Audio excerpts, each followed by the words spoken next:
Hello friends, I'm Pratibha, self-trained narcissistic abuse recovery life coach.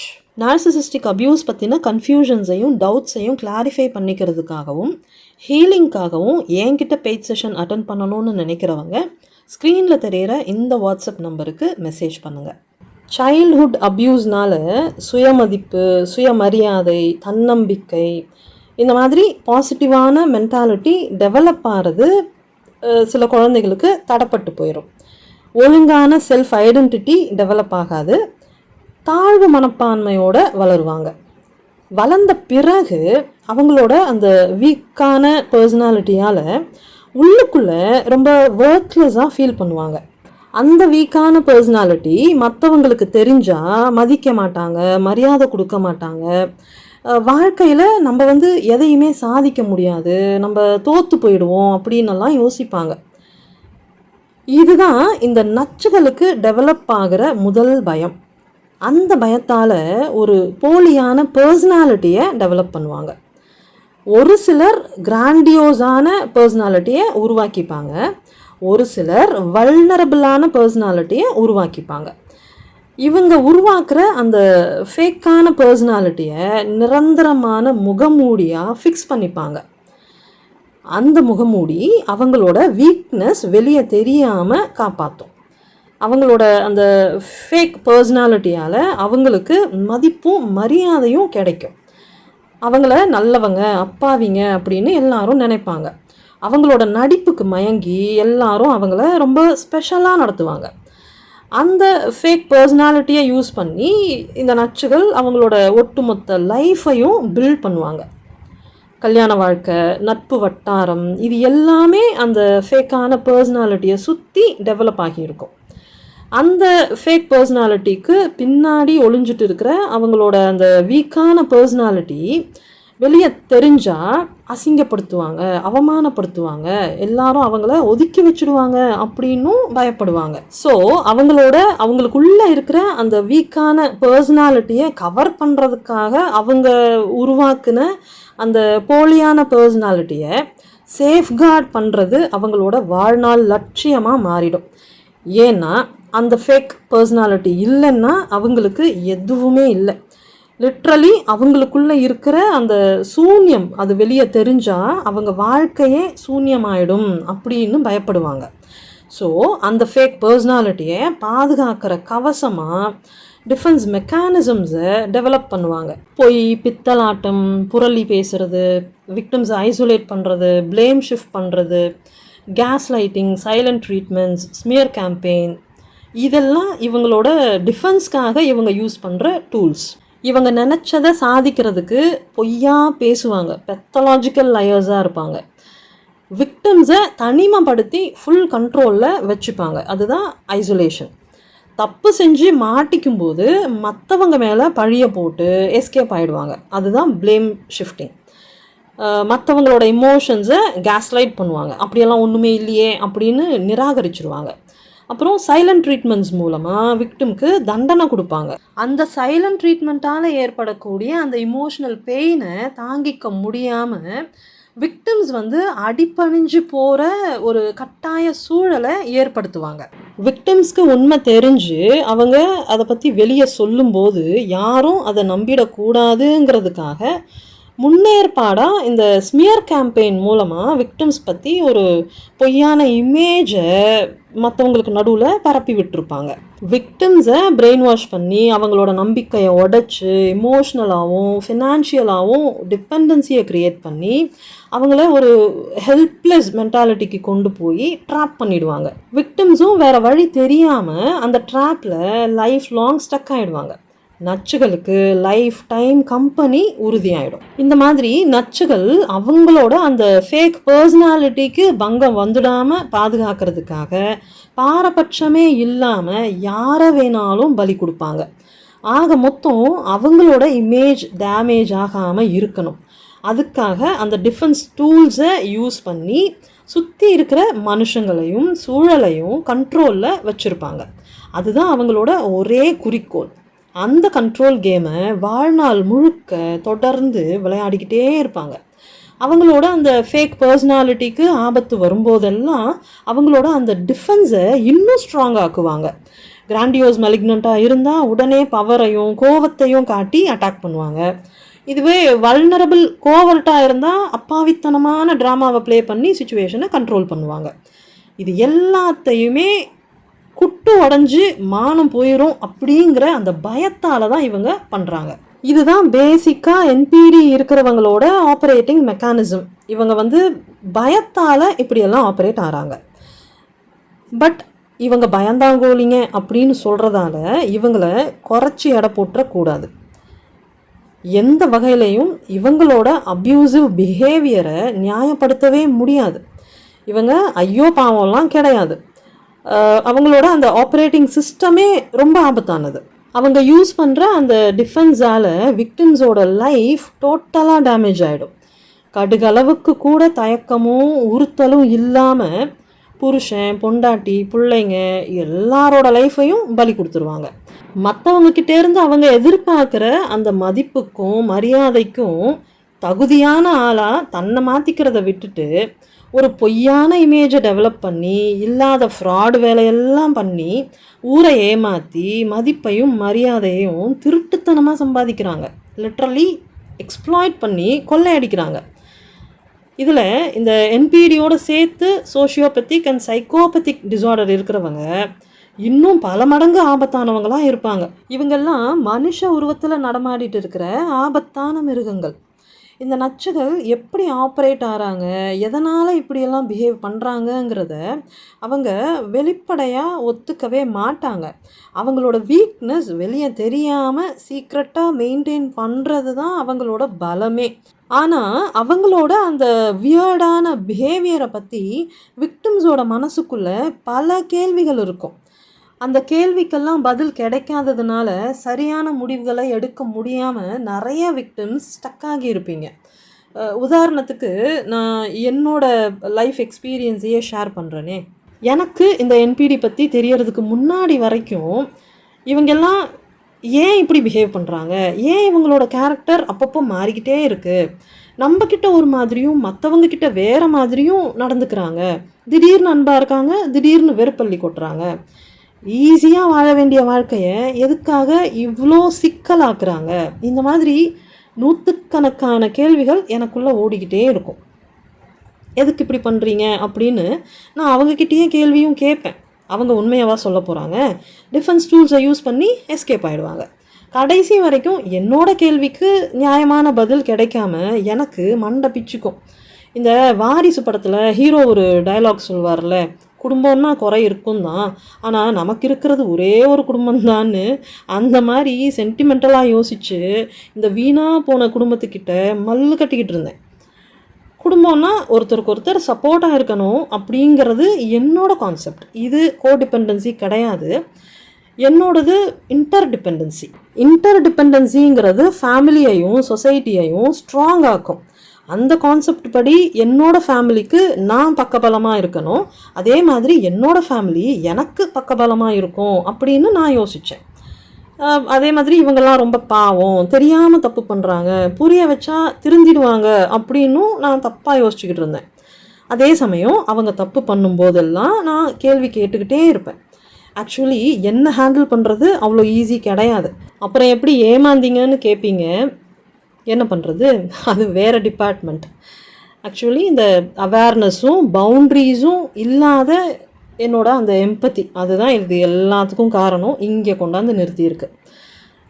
சொந்த குடும்பமே முதுகில் குத்தும் அப்படிங்கிற ஐடியாவே எனக்கு இல்லை. யாருக்கு தான் இருக்கும்? கூடவே இருந்துக்கிட்டு காலுக்கடியில் குழியை வெட்டுறாங்க. கல்யாணத்துக்கு அப்புறம் நிலைமை இன்னும் மோசமாகுது. ஆக்சுவலி அவங்களோட தப்பான நடவடிக்கையால் அவங்களும் தானே பாதிக்கப்படுறாங்க. கூட இருக்கிறதுனால நம்மளும் சேர்ந்து பாதிக்கப்படுறோம். அப்போது அவங்க மேலே எப்படி டவுட் வரும், என்னன்னு சொல்லி சந்தேகப்படுறது?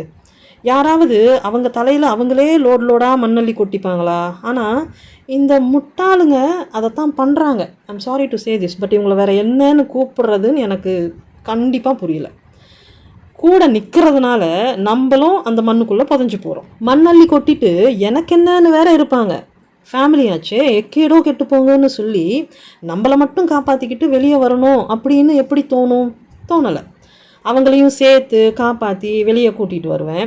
அதுக்கப்புறம் அவங்கள லெஃப்ட் அண்ட் ரைட் வாங்குவேன், அது வேறு விஷயம். அதுக்கப்புறம் இன்னொரு வாட்டி இந்த மாதிரி பண்ணாதீங்க அப்படின்னு சொல்லி மன்னிச்சு விட்டுடுவேன்.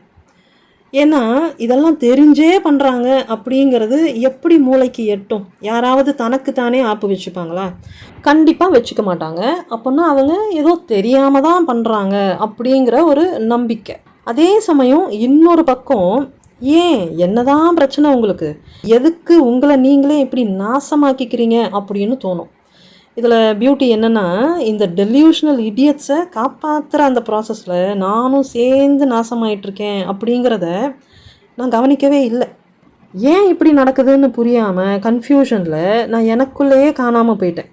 Chronic depression, insomnia, eating disorder, auto immune disease மொத்தமாக முடிச்சு விட்டாங்க.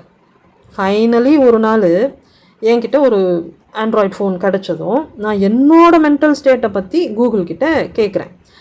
Why am I always crying, why am I over sensitive, இந்த மாதிரி என்னோடய சிம்டம்ஸ் எல்லாம் போட்டு நான் சர்ச் பண்ணும்போது emotional abuse, narcissistic abuse victim syndrome அப்படின்னு என்னென்னமோ ரிசல்ட்ஸ் வருது.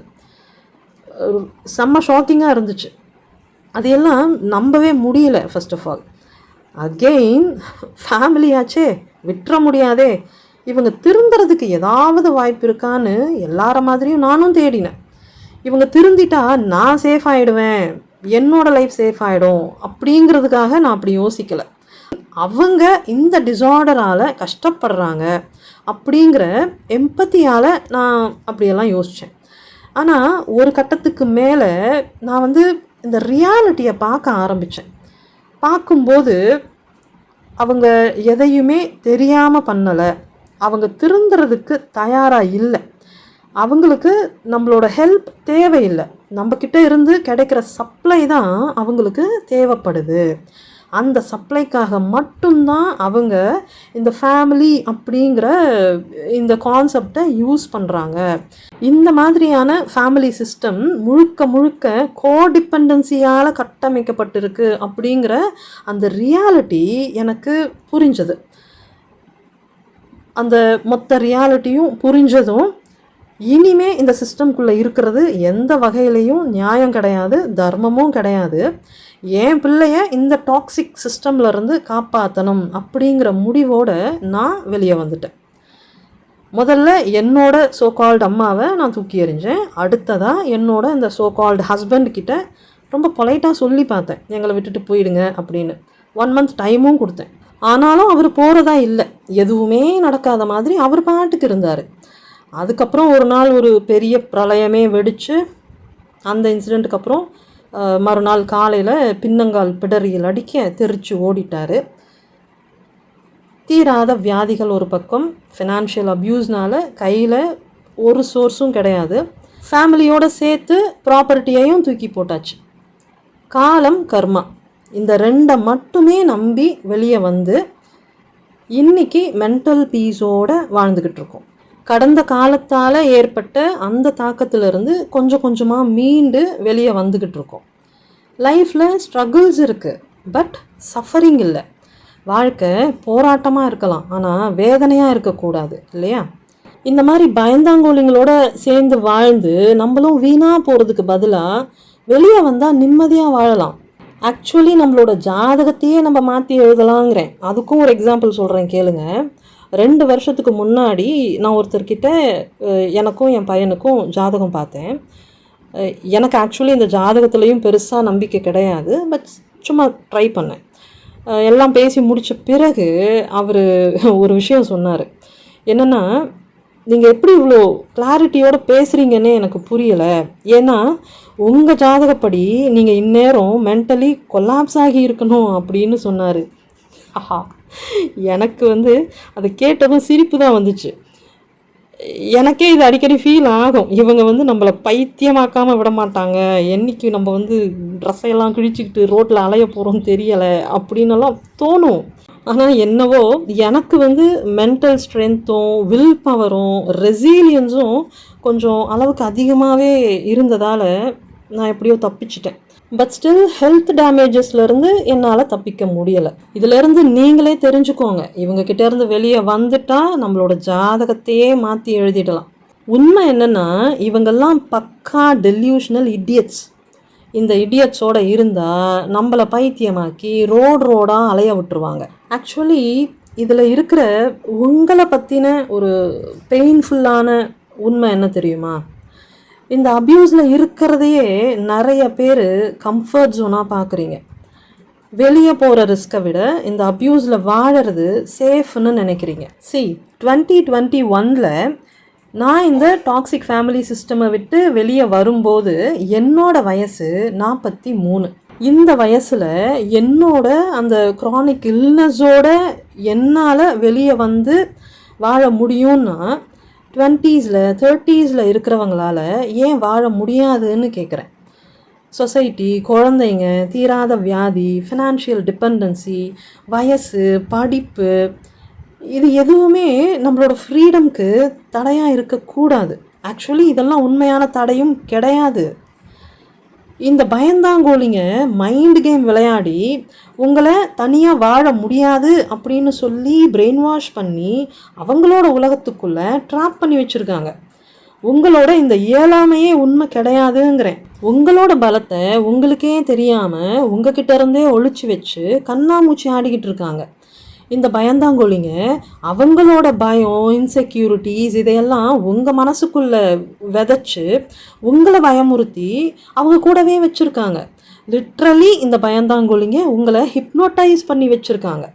இந்த வீடியோஸை பார்த்து உங்களுக்கு என்பிடி பற்றின நாலேஜ் கிடைச்சாலும் உங்களோட அந்த ஹெல்ப்லெஸ் ஸ்டேட்லேருந்து உங்களால் வெளியே வர முடியறதில்ல.